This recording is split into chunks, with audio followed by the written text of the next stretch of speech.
तो finally crunchy role के इस साल के एनिमे के अवार्ड्स निकल के आ चुके हैं और इन एनिमे अवार्ड्स को देखने के बाद आप खुश भी होगे और दुखी भी होगे। मैं क्या ही कहूँ, इनके नॉमिनेशन ही कुछ ऐसे थे, तो इसीलिए अब यहाँ पे कोई जीते या कोई हारे उससे हमारे को कोई मतलब तो है नहीं।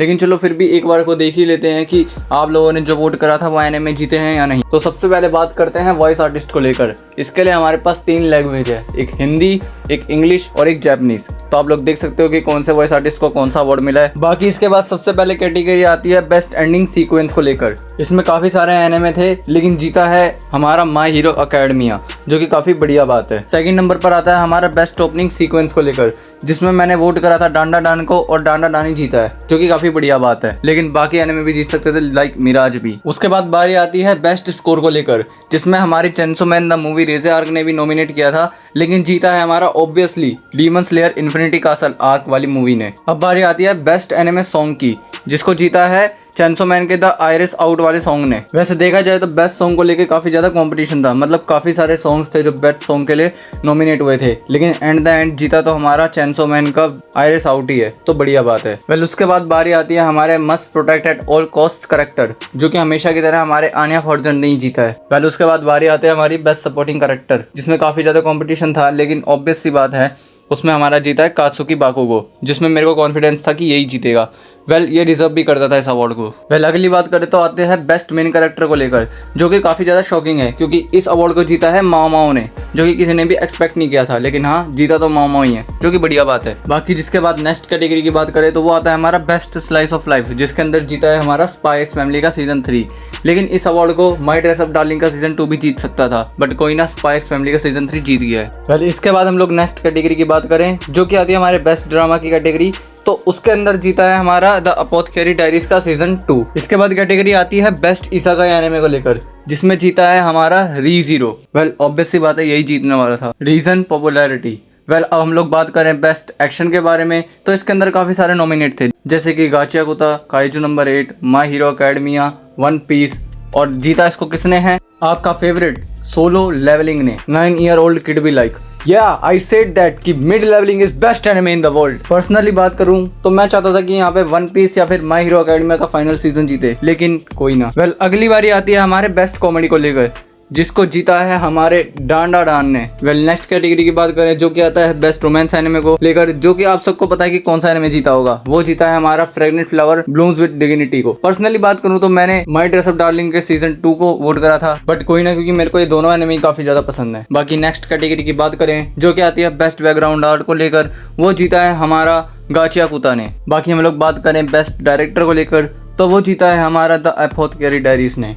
ऑफ कोर्स भाई, एमएचए का डायरेक्टर ये बिल्कुल भी डिजर्व नहीं करता था, है ना। बाकी बात करें हमारे बेस्ट कैरेक्टर डिजाइन को लेकर, तो वो जीता है हमारा गाचियाकुता ने। लेकिन मैं आप लोगों को एक बात बता दूं कि मेरे लिए हमेशा पूरी लाइफ के अंदर बेस्ट कैरेक्टर डिजाइन का अवार्ड हमेशा जाएगा ब्लीच एनिमे को। ब्लीच का कैरेक्टर डिजाइन कोई भी एनिमे बीट नहीं कर सकता। बाकी बात करें हम लोग बेस्ट एनिमेशन को लेकर, तो उसके अंदर नॉमिनेट हुआ था हमारा डांडा डान का season 2, Gachiakuta, My hero Academia का फाइनल सीजन, वन पीस और सोलो लेवलिंग। और जीता कौन है? Of course Solo Leveling. भाई सोलो लेवलिंग के एनिमेशन तुम पागल हो चुके हो क्या भाई? अरे वन पीस का एनिमेशन क्या है? वन पीस का एनिमेशन हमेशा से खराब ही रहे हैं भाई, और हमारे हीरो एकेडमिया का फाइनल सीजन का एनिमेशन तो सबसे घटिया था। यस, सोलो लेवलिंग जीत गया। Yes, I am so happy. बाकी हम लोग बात करें बेस्ट ओरिजिनल एनिमे को लेकर, तो मैंने ज्यादातर ओरिजिनल एनिमे देखे ही नहीं है, लेकिन इसके अंदर जीता है हमारा लेजरस। जिसके बाद बारी आती है हमारे बेस्ट न्यू सीरीज की, जो कि ऑब्वियस सी बात है ताकोपी ओरिजिनल सीन ने नहीं जीता है, वो जीता है हमारे गाचियाकुता ने। भाई गाचियाकुता को कितने सारे अवार्ड मिल चुके हैं भाई अब तक। इसके बाद बात करें हम लोग बेस्ट कंटिन्यूइंग सीरीज के बारे में, और अगर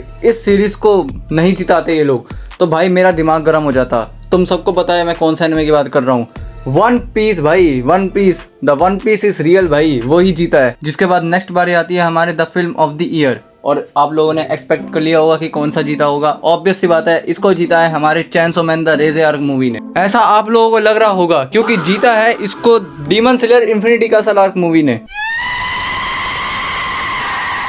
और अब फाइनली बारी आती है उस एनिमे अवार्ड की जिसके लिए आप लोग वीडियो में यहाँ तक रुके हुए हैं, यानी कि anime of the year award की, और इसको जीता है माय हीरो एकेडमिया के फाइनल सीजन ने। और हाँ, MHA अब बन चुका है क्रंची रोल का 10th anime of the year award का विनर। और जितने भी MHA फैंस हैं उन सबको मेरी तरफ से कॉन्ग्रेचुलेशंस, क्योंकि ये वेल डिजर्व्ड एनिमे था, ये बहुत ज्यादा डिजर्व करता था इस अवार्ड को। और हाँ, अगर अब की बार भी सोलो लेवलिंग इस अवार्ड को जीता होता तो क्रंची रोल का ऐसे की तैसे होना कंफर्म था, लेकिन MHA इस अवार्ड को जीत चुका है, जो कि काफी बढ़िया बात है। और अब देखा जाए तो इस साल के क्रंची रोल के अवार्ड्स पिछले साल से काफी ज्यादा बेटर थे, और अगले साल इनके और ज्यादा बेटर हो अवार्ड्स, यही मैं सोचता हूँ। और हाँ, एक और नया अवार्ड जो पिछले साल ही क्रंची रोल ने ऐड करा था, जो कि है ग्लोबल इम्पैक्ट अवार्ड। पिछली बार इस अवार्ड को जीता था अटैक ऑन टाइटन ने, लेकिन अब की बार इस अवार्ड को जीता है वन पीस के डायरेक्टर तात्सुया नागामिनी ने, जिन्होंने वन पीस के वानो आर्क के अंदर काफी ज्यादा खतरनाक एनिमेशन दिए थे। लेकिन अनफॉर्चुनेटली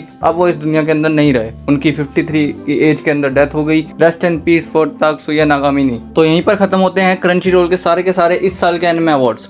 और अगर आप लोगों को जानना है कि क्या होता अगर रेन नारुतो सीरीज के अंदर नहीं मरी होती, तो उसको जानने के लिए आप लोग इस वाली वीडियो को जाकर जरूर देखना। और ये वीडियो थी हमारे 7 days 7 वीडियोस की डे 2 की वीडियो।